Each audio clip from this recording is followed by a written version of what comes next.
assalaamu calaykum isku soo noqod wanaagsan kusoo dhowaada janalkeena hijraha jacaylka waa qaybtii labaad ee sheekadii buugga arsis intaanan muuqaalkan u gudagelin waxaan kaa codsanayaa inaad janalka subscribe saartid sidoo kale muuqaalkan aad like saartid dhakhtaradii ayaa u timiday aroortii hore si ay u samayso baaritaanno muhiim ah oo ku saabsan xaaladda balqiis markii ay dhammaysay dhammaan baaritaanadii loo baahnaa ayay u sheegtay inay tegi karto balqiis waxay qaadatay taleefankeeda gacanta iyo boorsad yar oo ay dhar ugu jireen waxay aaday musqusha qolkeeda si ay u labisato waxay iska bixisay dharkii buluugga ahaa ee isbitaalka waxay xiratay dharkeedii gaarka ahaa markii ay soo laabatay ayay dhakhtaradii si deggan u weydiisay ma arki karaa ka hor inta aynaan tegin waxay ku jirtaa meel aanay dadku geli karin haddii aysan oggolaansho haysan fadlan doctor xanaan ma rabno inay u malayso inaan ka tegnay xilligan adag dhakhtaradii ayaa aamustay wax yar sida inay nafteeda la tashanayso kadibna waxay ku tiri hagaag waan arkayaa waxa aan samayn karo intaa kadib way dhaqaaqday qaybta daryeelka gaarka ah ee ilmaha dhowaan dhaladka ah kadib muraayadda qolka xanaanada haashim iyo balqiis ayaa taagnaa iyaga oo eegaya gabadhooda oo ku jirta mashiin casri ah oo tuubo balastig ah gabadhiinnu waxay hadda ku jirtaa mid ka mid ah ilmogaleennada gacanku samayska ah ee loo egeysiyey ilmogaleenka hooyada ayay tiri dhakhtaradii waxay bilowday inay sharaxdo qalabkan waxaa loo hindisay si loo badbaadiyo carruurta dhasha ka hor wakhtigooda waxaa suuragal ah in mustaqbalka dhow hooyooyinku ay si tartiib tartiiba u bilaabaan inay ilmahooda geliyaan qalabkan taasoo ka dhigi karta uurka dabiiciga ah wax lagu xuso bogagga taariikhda dhakhtaradii waxay markiiba fahantay in laba waalid aysan dan ka lahayn sharaxaadeeda taasoo ka dhigtay inay ula muuqdaan kuwo dan ka lahayn markaas ayay go'aansatay inay joojiso hadalka oo ay si deggan u baxdo halka hooyada iyo aabbuhu sii daawanayay gabadhooda iyagoo ku jira jawi jacayl iyo aamusnaan balqiis waxay dhegta haashim ugu sheegtay waxaa la yidhaahdaa gabadh kasta aabbaheeda ayay ku faantaa aabbo walbana gabadhiisa ayuu jecel yahay hadda qalbigaaga tartan adag ayaa sugaya haashimow hadda waxaan yeeshay qof ila tartama oo aan dhayalsan karin ha odhan sidaas waad og tahay inaysan idin dhahayn wax tartan ah ayuu ku jawaabay iyadoo kalsooniyo dhoolacadayn ka muuqato ayay tiri waan ogahay in qalbigaagu aniga oo keliya uu leeyahay sidaasi ulama jeedin waxaan ula jeeday inay qalbigayga iyadu horey ugu gulaysatay kaftankiisa ma aysan jeclaysan markaasay madaxeeda saartay garabkiisa xooggan iyadoo si hoose u tiri ma maqashay sheekada haweenaydii ninkeeda ku aragtay jannada haashimow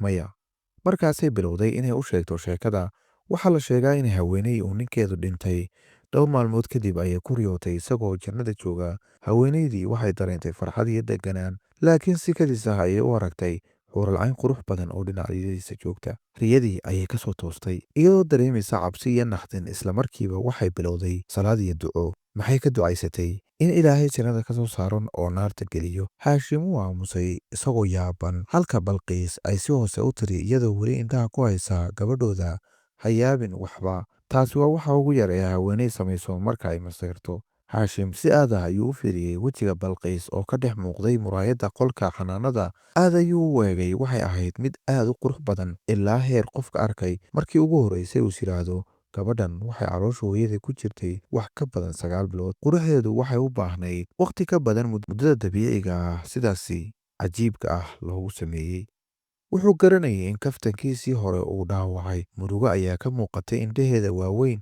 sankeedana dusha waxaa fuulay casaan sidaasi darteed wuxuu go'aansaday inuu qalbigeeda dejiyo oo hadal fiican ku qanciyo gabadhani way kori doontaa maalin maalmaha ka mid ah waxay noqon doontaa xaaska nin kale markaasna waxay ka tegi doontaa gurigeenna si ay u daryeesho ninkeeda iyo carruurtiisa aniguna waan gaboobi doonaa mana jiri doono qof ila joogaya oo aan adiga ahayn qof ima jeclaan doono dabeecaddayda xun xanuunkayga iyo caajiskayga iguma dulqaadan karo qof aan adiga ahayn marka sideen qof kale kaaga jeclaan karaa iyadoo u muuqatay inuu cudurdaarkiisa aqbashay ayay weydiisay markaan gaboobo ma ii arki doontaa mid qurux badan wuxuu ku laabtay kaftankiisii howlooyin wax yar oo qalliin ah kadib waxaad u muuqan doontaa mid la aqbali doono balqiis ma aysan caroonin markaan gacantiisa xooggan ayay ku dhegtay waa markii ugu horraysay in kaaga mahad celinayo dhigaaga waxay raacisay iyadoo sababeynaysa sidaasi waxaan ku hubaa inaysan haweeney kale kuu dulqaadan karin.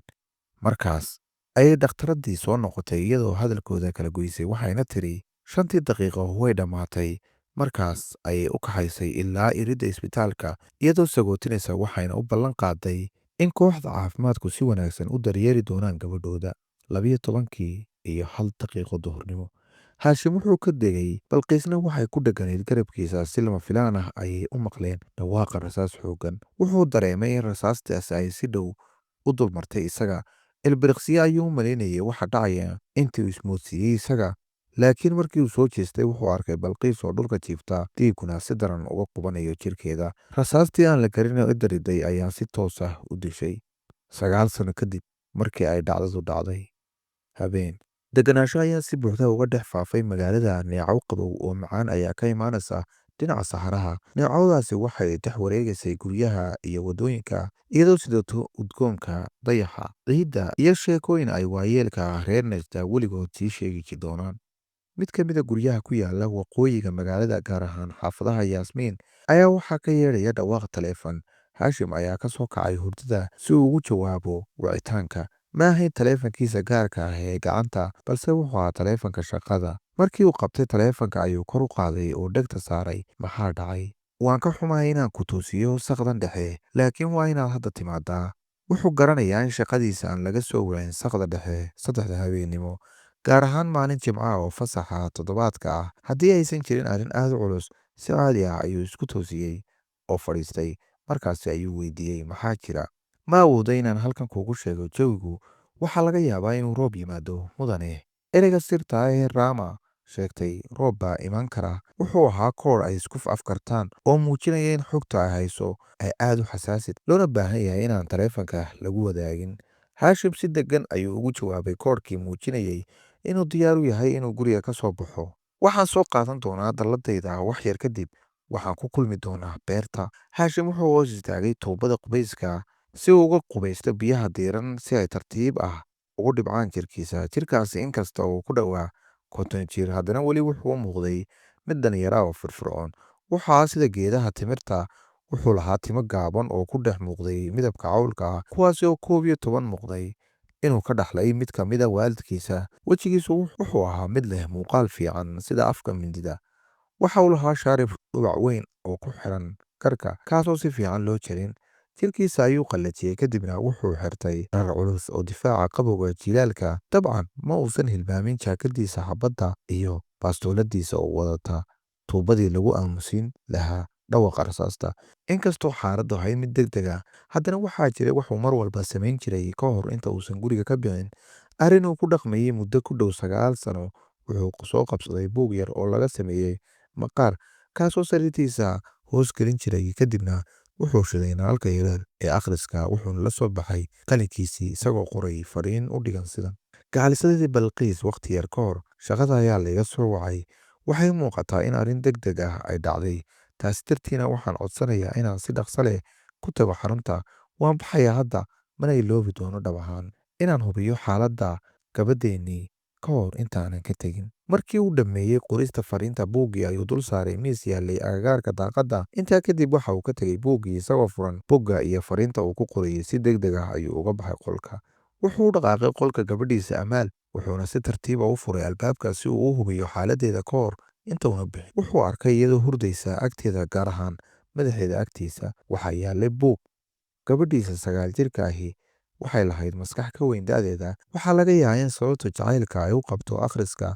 Mar ayuu weydiiyey sababta ay u jeceshahay buugaagta. Waxay markaas ugu jawaabtay hadal uusan filin xilligaas: dadka aan waxba akhrin ma fulin karaan xiriirka wanaagsan ee ka dhexeeya akhristaha iyo buuggiisa. Maxaa kugu kalifay inaad buugaagta sidan dhan u jeclaatay Amaaley? Waa dunida keliya ee aad iga dhex heli karto. Haddii aad i weydiiso maalin iga dhex raadi buugga aan jeclahay.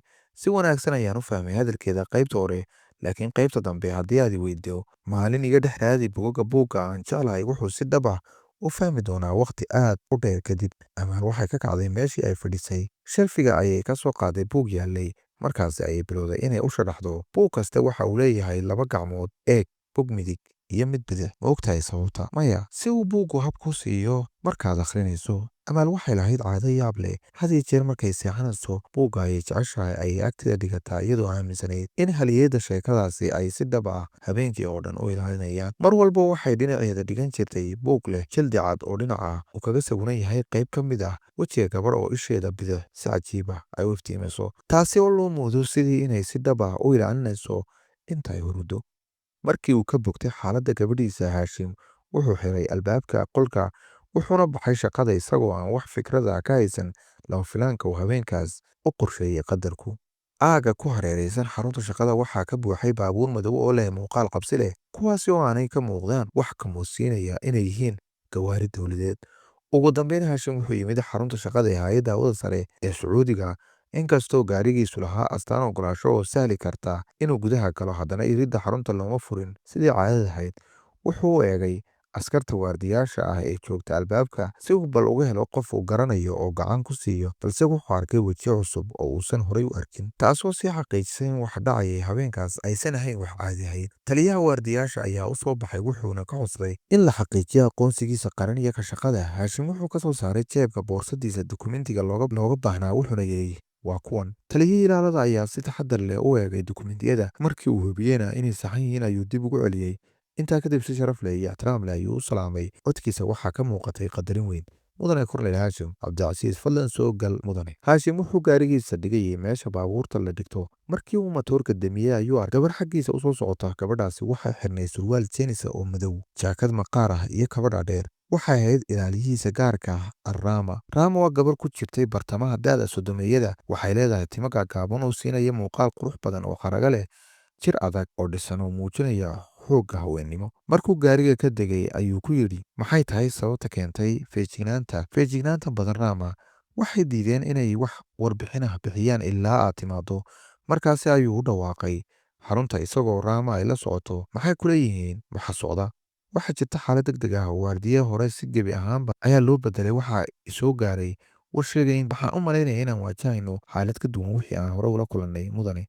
Haashim socodkiisa ayuu ku daray orod isagoo aan sii sugi karin inuu ogaado waxa dhabta ah. Rama ayaa ku tiri iyadoo dhinaciisa socota, Professor Caadil ayaa inoo soo dhoweyni doona, isaga ayaana si toos ah kugu sharixi doona xaaladda. Halka laga geliyey albaabka waxaa ku sugayey nin koodh caddaan ah sita.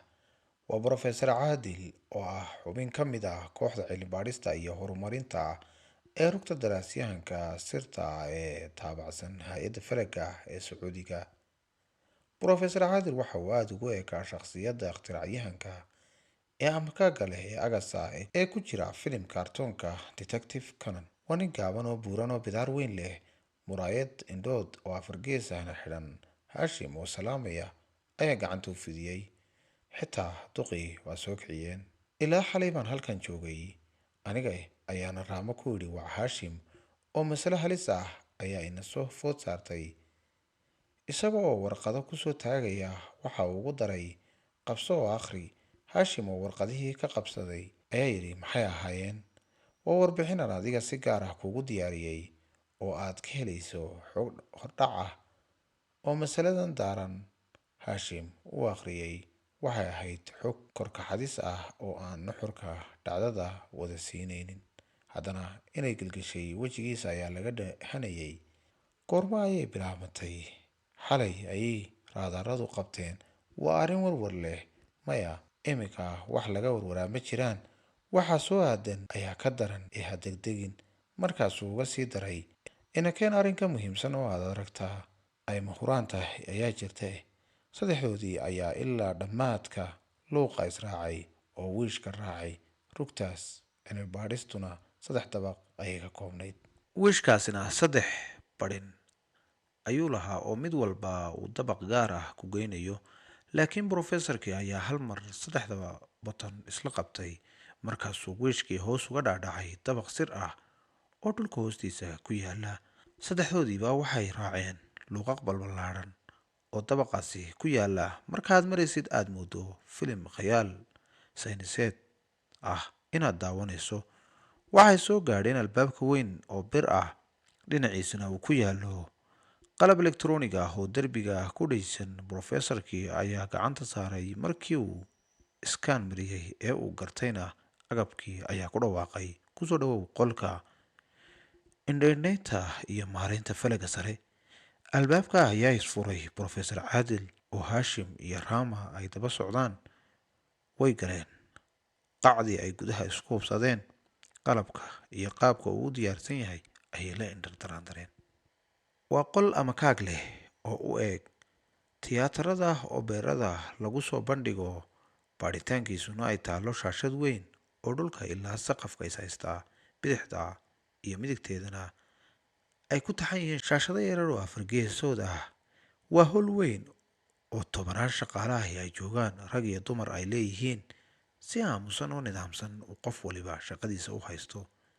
sida ay wax u socdaan la moodo unug shinni ah oo awlaalkeedii ugxaan iyo malab baa ku beeraysay. inkasta uu korneyl haashim in muddo ahba ka howlgelayay rugtan, haddana qolkan hore uma uusan arag. waana sababta uu iminka ula amakaagsan yahay qaabka uu u diyaarsan yahay iyo howlaha ka socdaba. laakiin dhaygagaasi maanu sii dheeraan ee hoolkiiba waxaa qabsaday amakaag wixii horeba iluu siiyey. kadib markii shaashadii weyneed ee lagu soo bandhigayay masalada oo heegan ah hay-adda oo idilgelisay haashim. caadilow, waa maxay waxaasi aynaan hore u aragi? waa maxay sababtii lagu soo toosiyey? si wanaagsan sawirka looma wada arkayn, haddana korneyl haashim cabdicasiis waxa uu fahmay in masaladani ay awooddiisa maamul ka tafdheer tahay. inuu wax la qabtana aanu awoodeynin.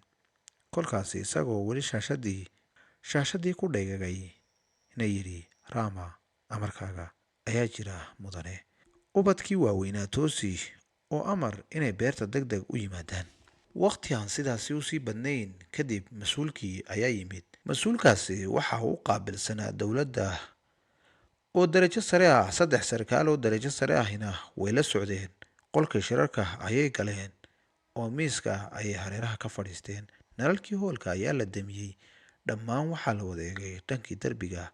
projectorkii aadka u kaaha badnaa ayaa lagu qabtay, waxaana ka muuqanayay aalad oo hore loo arag oo ahayd goobo ballaadhan oo iftiin badan uu ku baxay. professorkii waxaas idiin muuqdaa waa aalad gibil haweedkeenna meel ka baxsan ka timid oo qaab dhismeedkeeda aynan hore u arag. waxay si kadisa uga soo mudhay ifkaas ka sarreeya gibilka hawada ee meeraheenna.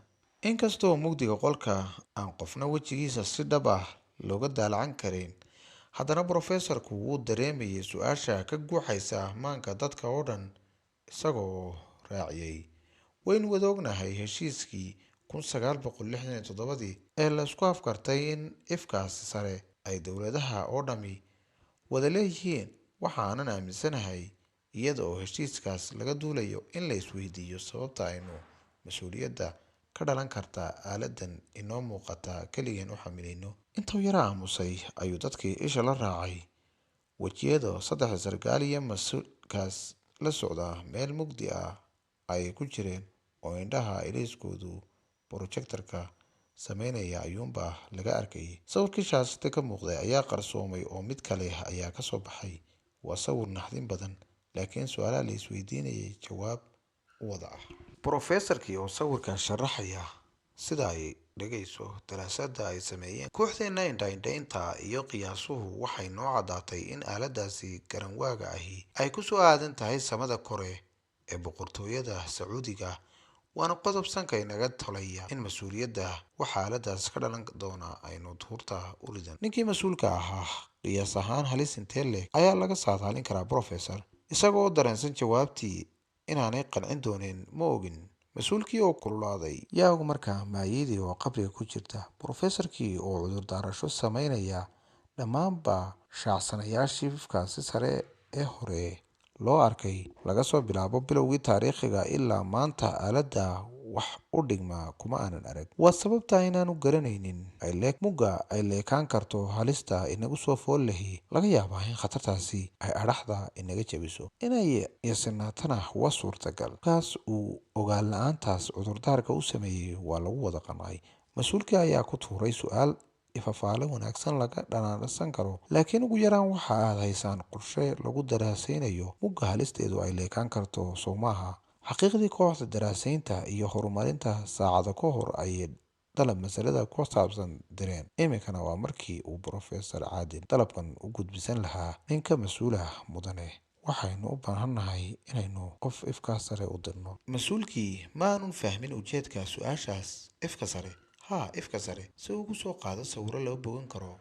Miyaanu nagu filnayn sawirkan xogaa ka hor aad soo bandhigteen, mise waxaad doonaysaan inaad sawir xasuus ah la soo gashaan? dayax gacmeedeennu aaladan garanwaaga ah sawir lagaga bogan karo way ka qaadi kari waayeen mudane. Sawirkan aanu hadda soo bandhigaynana waa mid dowdhow oo ah oo garaadka macmalka ah aanu ku diyaarinay. Isagoo diidan in hadalka laga dhex galo ayuu usii raaciyay, waxaynu sidoo kale u baahannahay inaynu waxuun ka mid ah aaladaas helno si ay baadhitaanadu u samayno. Mas-uulkii oo hadalkaasi ku qancay hagaag, waxaan aaminsanahay in NASA ay ku farxayso haddii hawshaas loo bandhigo. Professorkii inta uu aamusay ayay Hashim iyo Rama eegmooyin isfahansan isweydaarsadeen. Qorshe kale ayay hayeen, laakiin ma hubaan in mas-uulku ku qaafiqi doono iyo inuu ganafka ku dhufan doono. Hashim, aniga ayaa ifkaa sare aadaya, ayuu yidhi. Waa hubaal inuu go'aan geesinimo leh lahaa, laakiin dadka xaadirka ah qof qura oo ka mid ahi ma aanu filanayn inuu erayo hal adeegnimadaasi oo kale maqlayo. Iyadoo xaaladan ba'an lagu jiro, saddexdii sarkaal iyo mas-uulkii ayaa ku tashaday soo jeedintaas korneylka. Dood xoogan oo socotay kadibna way ka soo dhammaadeen. Mas-uulkii, waanu wada dareensannahay sidaad indhaha gaarka ah ugu hayso faylkan korneyl. Haddana sidaas oo tahay, way idhibayaan inaan kuu sheego inaanu ku khasbannahay inaanu wakaaladda falaga sare ee caalamiga ah ee ISS International Space Station la xidhiidhno oo aanu hawshan u xil saarno Cornel Hashim. Cornel Hashim oo diidan dee, laakiin sidaasi siraheenna ayaa ku fashilmaya. Codkiisa oo kuleyl iyo taagtaagnaani ay ka muuqato dartii ayaa sababay inuu saddexdii sarkaal midkood ka dalbado inuu isdejiyo, laakiin ma aanuna degin. Eegmada fiiqan ee dhaygaga iyo indho gugubka leh ayuu isugu daray mas-uulkaasi heerka sare ah oo sababaha diidmada qayaxa iyo waynu ku wada baraarugsannahay mas-uuliyadda ilaalinta sirnimada seegaha, laakiin xaaladda adag ayaynu ku jirnaa. Bal ka waran haddii aaladaasi garanwaaga ahi ay dalkeenna iyo dadkeenna halis jiritaankooda ka dhan ah ku noqoto? Ka waran haddii aynaan hayn wax waqti ah inooga filan inaynu samayno isbiimeyn aynaan garanayn waxaynu kala kulmi karno. Hashim inaanu ku qancin ayaa ka muuqata indhihiisa. Sidii ayuu gadoodkii ugu ifayaa. Mas-uulkani amara ayuunbuu bixiyaa ee iskuma dhibo cidna inuu wax u faahfaahiyo, laakiin ixtiraam gaar ah ayuu Hashim u hayaa. Waanu ognahay inaad tahay basaasyadayda ugu kartida iyo xirfadda badan, oo aad tahay dagaalyahan hadh oo kale oo aan la arag, dagaaladiisana aan jab kala soo laaban. Waanu ka dharagsanahay in faylasha shaqadaada iyo tirakoobyadaadu waxqabadyadaadu ay ku xadhan yihiin, ay caddaynaya inaad weli howlgal lagu xil saaray oo kale dhantaalan la soo laaban. Haddana Corneyl, uma diyaarsanid inaad ifka sare aado, waana sababta aanu taageeradaada ugaga baahannahay ciddii dhankaasi nooga khibrad badan ee takhasuskeeda ay tahay. Cornel Hashim xoogaa ayuu yara aamusay. Kama aanay ahayn ina waayay hadal uu yidhaahdo, ee waxa uu isku toostoosiyey hadalka uu sheegi doono, isagoo diidan haddii uu marba meel ku dhufto hadalka in laga dareemo inuu mas-uulka amar diido ku sameynayo. Seenguhu kobac dhaqaale iyo ciidanba oo saameyntiisa leh ayuu dalkeenna u noqonayaa. Jihooyin badan oo dibadda inaga ah oo inay naga dhacaan doonayaan way jiraan. Sidaas awgeed waa inaynu samaynaa aag amni oo aynu cid kasta oo kaleba kaga fogaanayno wixii la xidhiidha sangaha. Faylkan ay ka hadlayaan waxaa la yidhaahdaa sangaha Najid, waana mid ka mid a siraha ugu halisaysan ee la xidhiidha amniga qaranka. waa fayl la xidhiidha arrimaha falaga sare, laakiin faahfaahin hoose ee ku saabsan waxa og shaqsiyo kooban oo keliya. Hashim binu Cabdicasiis waxa uu sarkaal ka ahaa hurinta sirdoolka aqooneed. waa mas-uulka koowaad ee sugista amniga iyo sirnimada faylkan. waa sababta uu diyaarka ugu yahay inuu geerida ugu badheedho ka hor intaan la ogaanin xogta sangaha. Mas-uulka oo kasoo horjeedkiisa taagani aad ayuu ugu urursan yahay cadowgiisa garawaaga ah falaga sare kaga soo aadan. Waxaana u muhiimsan ee uu ku fakarayaa waa amniga shacabka ee wax kalaba ahmiyadda ma uunan siinin. Isbiimeyntaasi kuma dhiiran karo.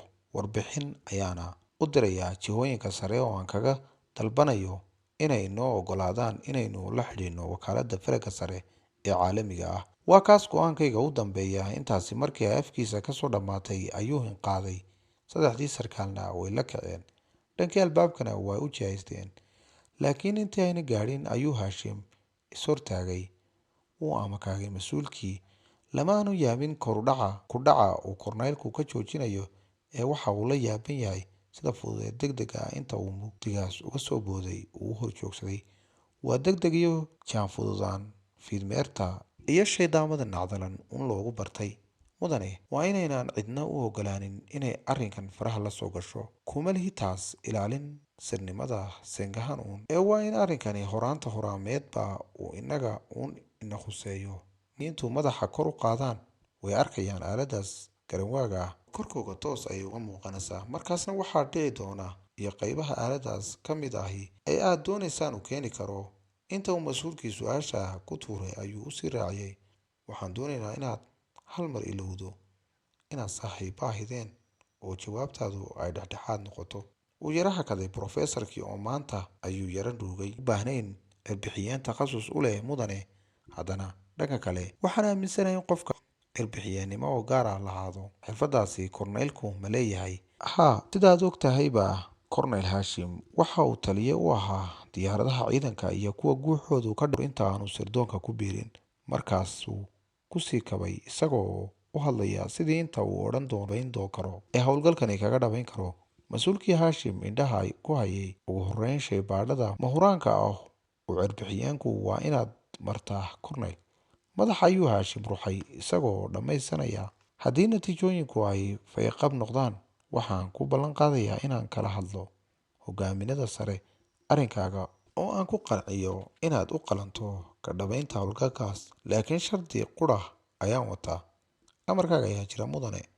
Fashilku waa mamnuuc. Waxaan ku ballan qaadayaa inaanan wejigabax ku badnayn. Halkan haddii aad soo gaadho waxaan kaa codsanayaa inaad channelka subscribe saartid, muuqaalkana aad like saartid. Waxaan niga raali gelinayaa inaan niga maqnaa muddo hal bil ah. Insha Allah waan soo dadaali doonaa.